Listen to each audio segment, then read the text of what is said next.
Thank you for allowing me to address you on this item. But before I do that, I should like to point out a small mistake on page 34, paragraph 6117, dealing with utilities infrastructure.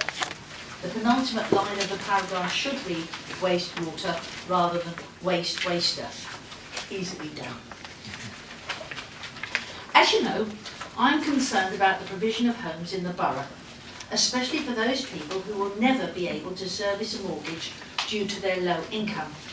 This includes those who are on our waiting list, over 1,300. I wish to raise my grave concerns with regard to paragraph 12 of this item, which is on page 8, which makes it clear that it is considered inappropriate to remove affordable housing from the SPD at this time. This was not included in the draft SPD consultation. I strongly disagree that this is an appropriate move and contend that it is too precipitate or early. The Housing and Planning Bill referred to in paragraph 11 is to return to the Lords. It's not yet law.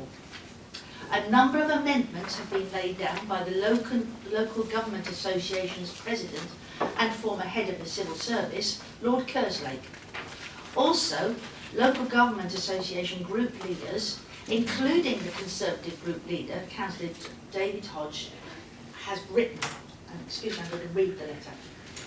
As the Housing and Planning Bill returns to the Lords, we are throwing our cross-party support behind the amendments that we believe are vital to giving councils and the government a better chance of solving our housing crisis. Many people would like to own their own home. Unfortunately, not everyone is in the financial position to buy. We know from what our residents tell us that homes for affordable and social rent, alongside those for home ownership, will be crucial to helping everyone in our communities access the home they need now and to providing for future generations. We support the bill's intention to build more homes, but are concerned that some proposals run the risk of reducing the number of genuinely affordable rented homes that our local communities desperately need.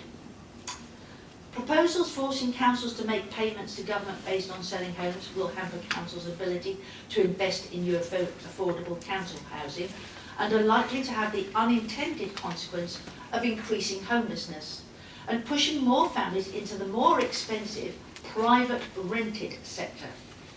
At a minimum, we urge peers to back amendments that allow councils to retain enough receipts from every home sold to be able to replace it in the same area.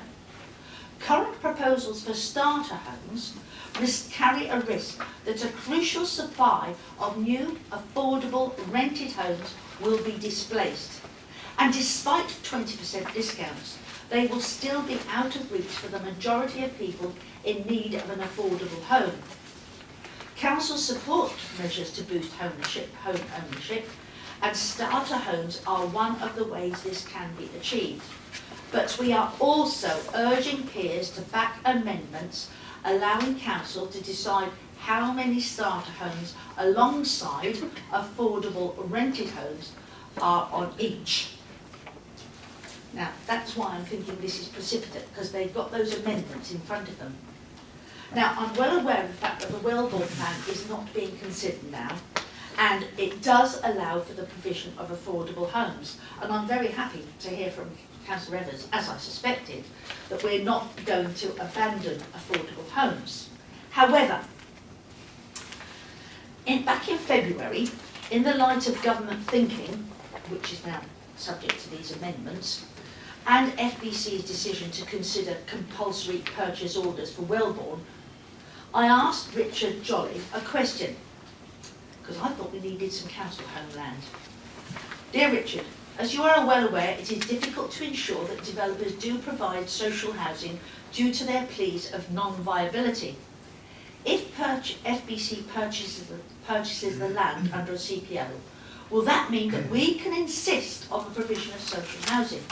Or will the developers, e.g. Linden Homes or Bovis, still be able to renege on our wishes? And the answer from Danielle Friedman-Brown basically says no.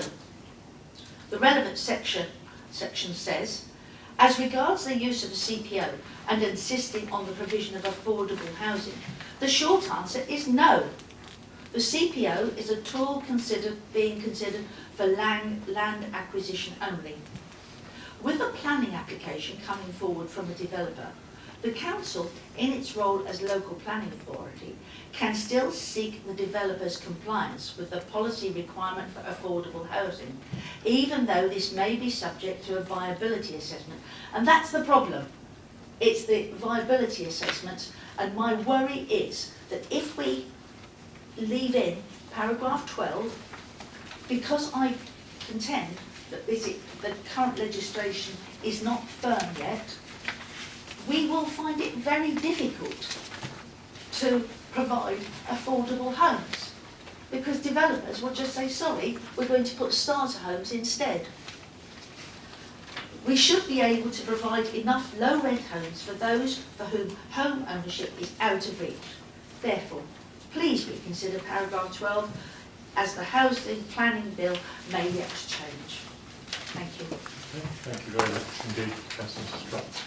Evans, do you want to respond on those couple of points first? Obviously, we're not considering Wellbourne, no, nor Mrs. Trott, the Fareham Borough Council ever be purchasing land at Wellbourne via compulsory purchase order, and that isn't the way it will work. That's not what I said, consider. You had a letter which you'd written to Richard Jolly where you were saying if Fareham Borough Council purchased the land, it would be that it would never be Fareham Borough Council purchasing the land, it would be our development partner. Right, thank you, I beg your pardon. Same thing. Councillor Evans. Yes. No, not the same thing at all, Mrs. Trott. We don't have the money to purchase land at Wellbourne. A couple of comments on that. In relation to paragraph 12, let me just re-emphasise the point I made. This is not a policy document. This document supports policy. And we looked at this type of document to support policy effectively. With the, I said, the state of flux that the government got with in relation to affordable housing and starter homes, it seems to me, again, I've struggled enormously to see just what we could include in here that would give appropriate guidance in terms of affordable homes. So it seemed best to take it out and we leave affordable homes within the policy that we currently have in our borough plan at the percentages that are there. So when we see planning applications, we will still be applying that policy until we get better guidance from government in terms of where starter homes and affordable homes fit together or don't fit together. I think Councillor Trott's concerns over the whole question of the provision of non-market housing and over our directions to ensure Wellbourne deliverability is maybe understood, although I think the comments were probably maybe more related to the upcoming local borough elections and this SPD, which doesn't cover those elements.